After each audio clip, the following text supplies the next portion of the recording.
sai na fasa kwai.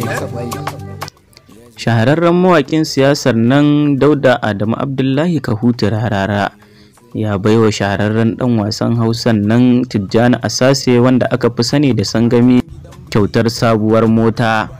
Ku biyo mu domin jin cikakken wannan shiri, amma kafin nan ku danna alamar subscribe sannan ku danna ƙararrawar sanarwa, don kuma an daɗe da yin subscribe ku danna alamar like. Yau zan fasa kwai, fasha mu sha ruwan daɗi ari. A ci gaba da taimakawa abokan sana'arsa, Dauda Adamu Abdullahi kahutu Rarara ya gwangwaje ɗan wasan Hausan nan Sangami da kyautar dalleliyar mota.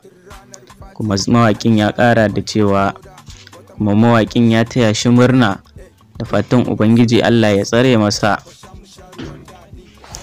Ba wannan ne karo na farko ba da mawaƙin ya yi kyautar motoci, domin ko a shekarar da ta gabata ya gwangwaje wayansu abokanan hudan nasa da sababbin motoci.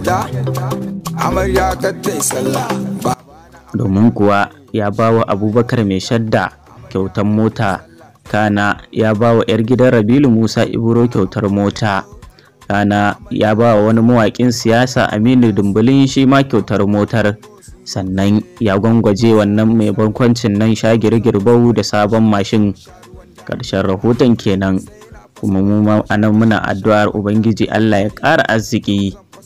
Fasha mu sha ruwan daɗi ari, sai na fasa kwai. Fasha mu sha ruwan daɗi ari.